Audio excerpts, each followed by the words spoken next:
नमस्कार, मैं हुसैन रिजवी। आज आर्यन खान को जमानत मिलेगी या फिर कोर्ट से कोई नई तारीख मिल जाएगी? क्रूज ड्रग्स केस में यह सबसे बड़ा सवाल है। आर्यन खान की जमानत पर सेशंस कोर्ट में जिरह का आज तीसरा दिन है। आज का दिन आर्यन के लिए बहुत अहम है क्योंकि अगर आज जमानत पर फैसला नहीं आया तो आर्यन खान को 3 दिन आर्थर रोड जेल में ही काटनी पड़ेगी क्योंकि अगले 3 दिनों तक छुट्टी है। बुधवार को एनसीबी के वकील ने आर्यन खान पर इंटरनेशनल ड्रग ट्रैफिकिंग का गंभीर आरोप लगा दिया। एनसीबी ने कोर्ट से कहा कि अगर आर्यन और दूसरे आरोपियों को जमानत दी जाती है तो सबूतों से छेड़छाड़ हो सकती है। आर्यन के वकील अमित देसाई ने कहा कि अज्ञात व्हाट्सएप चैट के आधार पर आर्यन पर इतना बड़ा आरोप लगाना उसके साथ नाइंसाफी है। आर्यन के वकील अमित देसाई और एनसीबी की तरफ से पेश एएसजी अनिल सिंह ने बीच कोर्ट में जोरदार बहस की। अमित देसाई ने कहा कि आर्यन से कोई बरामदगी नहीं हुई, जिसके जवाब में एनसीबी ने कहा कि आर्यन अपने कबूलनामे से पलट गए। आर्यन के वकील ने कहा कि जो ड्रग्स रिकवर की गई है उससे आर्यन का संबंध नहीं है। एनसीबी ने दलील दी कि आर्यन का ड्रग्स की खरीद और सप्लाई में रोल है। आर्यन की तरफ से कहा गया कि व्हाट्सएप चैट पर उलझाया जा रहा है, जिसके जवाब में एनसीबी ने कहा कि आर्यन की विदेशी नागरिक से ड्रग्स पर बातचीत के सबूत हैं। अमित देसाई ने कहा कि दूसरे आरोपियों से आर्यन का संबंध नहीं है। एनसीबी ने कहा बल्क क्वांटिटी में ड्रग्स खरीदने की बात के सबूत हैं। आर्यन के वकील ने कहा कि आर्यन को क्रूज पर पार्टी का न्योता मिला था। एनसीबी के वकील ने कहा कि कोई खुद के लिए बल्क क्वांटिटी में ड्रग्स नहीं मंगाएगा। आर्यन के वकील ने कहा कि पार्टी में बुलाने वाला गिरफ्तार नहीं हुआ है, जबकि एनसीबी का कहना था कि जिस ड्रग्स की बात हुई वो हार्ड ड्रग्स है। आर्यन के पक्ष की ओर से कहा गया कि उससे ड्रग्स नहीं मिला, फिर भी गिरफ्तारी की गई। तो एनसीबी ने कहा कि भले ही ड्रग्स नहीं मिली लेकिन साजिश थी, इसलिए एनडीपीएस एक्ट का सेक्शन 29 लगाया गया है। आर्यन के वकील ने कहा कि उसके पास ड्रग्स खरीदने के लिए कैश भी नहीं था। एनसीबी ने कहा कि अगर आरोपी को छोड़ा गया तो सबूतों को वो प्रभावित कर सकता है। आज आर्यन खान की सुनवाई में क्या होगा, अतुल सिंह की एक रिपोर्ट आपको दिखाते हैं। क्रूज ड्रग्स मामले में आज आर्यन खान समेत 8 आरोपियों की जमानत याचिका पर मुंबई के सेशन कोर्ट में लगातार दूसरे दिन भी सुनवाई जारी रहेगी। दोपहर 12 बजे से ये सुनवाई शुरू होगी। बुधवार के दिन एनसीबी की तरफ से आर्यन पर काफ़ी गंभीर आरोप लगाए गए थे। एनसीबी का कहना है कि Aryan international illicit drug trafficking समेत इस पूरे एक इंटरनेशनल ड्रग मॉड्यूल में शामिल हैं और उन्हें जमानत देना इस पूरे मामले को कहीं ना कहीं प्रभावित करेगा, इसलिए उन्हें जमानत नहीं देनी चाहिए। तो वहीं बचाव पक्ष का ये कहना है कि एनसीबी को आर्यन खान के पास से ड्रग नहीं। क्रूज ड्रग्स मामले में और सेशन कोर्ट से दिनेश मौर्य और एनसीबी के दफ्तर से अतुल सिंह इस वक्त मेरे साथ जुड़ चुके हैं। सबसे पहले दिनेश, आप जरा ये बताइए कि आपके डिफेंस के वकीलों से बात लगातार हो रही है, आज क्या उम्मीद है उनको कि आज आर्यन को कोई राहत मिल सकती है सेशंस कोर्ट से? देखिए, ये डिपेंड करता है कि जिरा कितनी लंबी खींचती है, कितने जल्दी जो सरकारी पक्ष है वो अपना जिरा खत्म करेंगे, क्योंकि दोपहर 12 बजे जब जिरा शुरू होगी तो करीब 5 साढ़े 5 बजे तक कोर्ट चलता है। तो इसी दौरान अगर जल्द जिरा खत्म हो जाती है तो उस पर फैसला आने की उम्मीद है। जज तय करेंगे कि वो आज फैसला देना चाहते हैं या बाद में फैसला देना चाहते हैं। यह कहना फिलहाल मुश्किल है, लेकिन डिफेंस का कहना है कि जो भी जिरा कल उन्होंने की थी और आज जब 12 बजे वापस से अपनी जिरा कंटिन्यू करेंगे एएसजी, उसमें जो जो बातें उन्होंने कही है, जो जो आरोप लगाए हैं, तो उन आरोपों का खंडन करने के लिए उनके पक्ष में क्या दलीलें हैं, वो दलीलें जो है अमित देसाई अपनी तरफ से रखने वाले। 3 अहम चीज आपको बता दूं। सबसे पहले तो उनका ये कहना है कि आज सरकारी पक्ष का कहना है कि हमने कल व्हाट्सएप चैट दिखाई, इसके अलावा कोड नेम्स का भी कथित रूप से इस्तेमाल कर रहे थे आर्यन खान इस विदेशी नागरिक से बातचीत करते हुए। ड्रग्स का जब भी जिक्र आता था, ये कोड नेम क्या है वो संभवतः जो है आज कोर्ट को बता सकते। उसके अलावा अन्य क्या तथ्य उनके हाथ लगे हैं और जिससे वो, क्योंकि पब्लिक डोमेन ओपन कोर्ट है तो सार्वजनिक तौर पे तो नहीं कह सकते, लेकिन कल जिस तरह से उन्होंने व्हाट्सएप चैट दिखाए थे, जज को पढ़ने के लिए दिए थे, उसी तरह से जो अन्य तथ्य उनके पास है वो भी तथ्य शायद आज जज को दे सकते हैं। इसके अलावा डिफेंस का कहना है कि जो इलिसिट ड्रग्स ट्रैफिकिंग को लेकर आरोप लगा रहे, आरोप उन्होंने गंभीर लगाए, लेकिन जो मामला दर्ज किया गया है आर्यन खान के खिलाफ उसमें कहीं भी इलिसिट ड्रग्स ट्रैफिकिंग को लेकर जो सेक्शन है 29A उसे नहीं लगाया, क्योंकि यह सेक्शन अगर रहता तो शायद आर्यन खान के ऊपर जो इल्जाम लगाए हैं वो काफी गंभीर होते, क्योंकि इस सेक्शन के तहत करीब 10 से 20 साल तक की सजा का प्रावधान है। लेकिन जो आरोप लगाए गए उसमें कंजम्पशन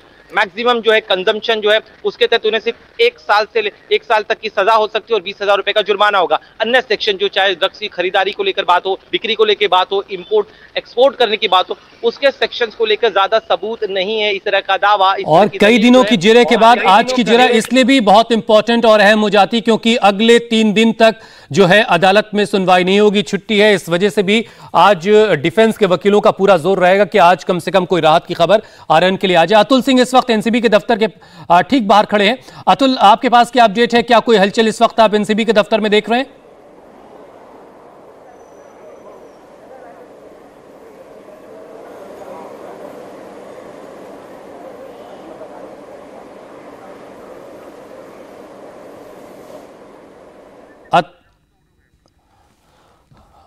हम इंतजार दोबारा कोशिश करेंगे कि अतुल से हम जुड़ सकें क्योंकि अतुल उस जगह मौजूद हैं जहां पर जो एनसीबी का दफ्तर है, क्योंकि एनसीबी इस पूरे मामले को देख रही है और जिस तरीके से वो उस पूरे केस को अदालत के सामने रखा गया है, अभी तक आर्यन को जमानत नहीं मिल सकी है।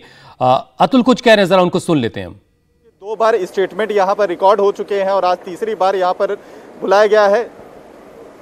जी अतुल, अपनी बात पूरी कीजिए। जी जी जी जी जी हेलो, चलिए दिनेश लगातार हमारे साथ जुड़े हुए। दिनेश सेशंस कोर्ट से इस वक्त हमारे साथ हैं। दिनेश, कितनी देर में डिफेंस के वकील वहां पहुंचने लगेंगे और कितने बजे के लिए केस लिस्ट है आज?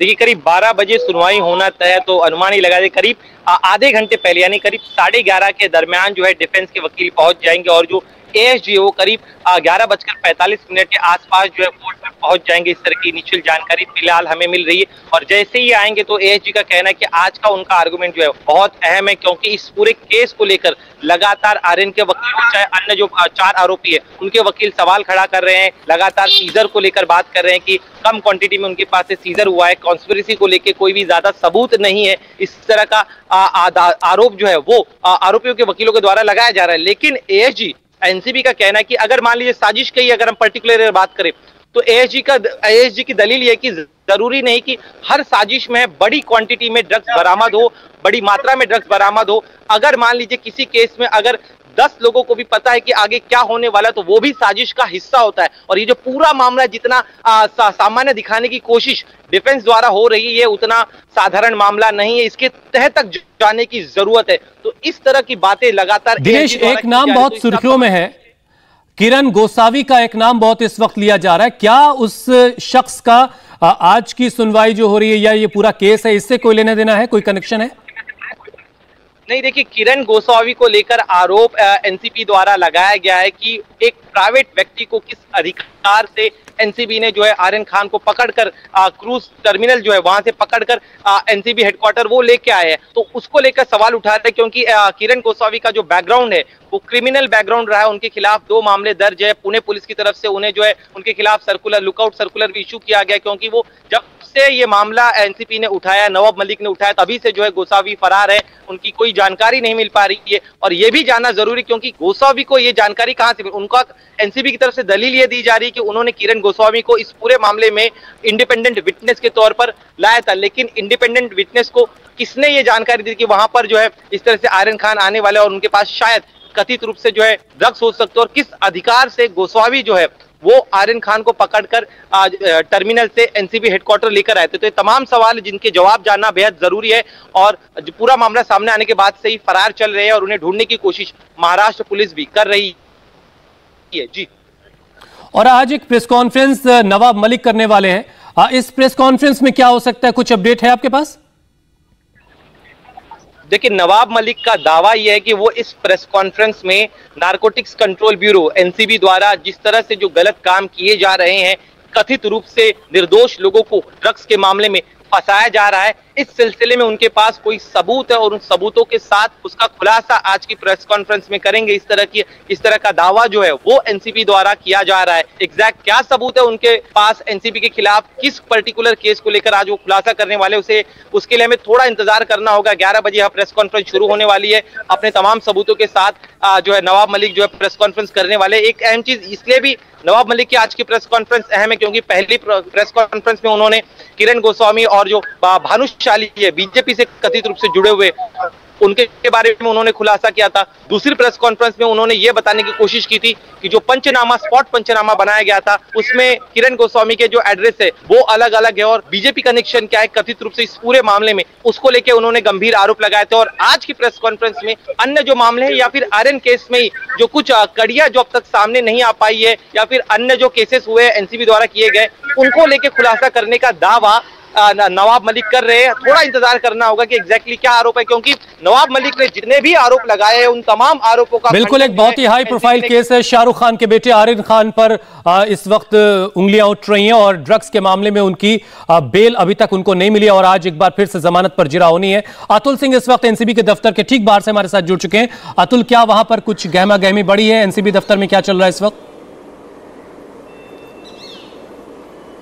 जी देखिए, इस मामले से जुड़े जो आला अधिकारी हैं एनसीबी के, वो सेशन कोर्ट के लिए रवाना होने शुरू हो गए हैं और यहाँ पर इम्तियाज खत्री जो एक फिल्म मेकर हैं उन्हें यहाँ पर तीसरी बार आज सम्मन किया गया है पूछताछ के लिए। इससे पहले 2 बार उन्हें सम्मन किया गया था। लगभग 12 घंटे तक उनसे पूछताछ की गई थी।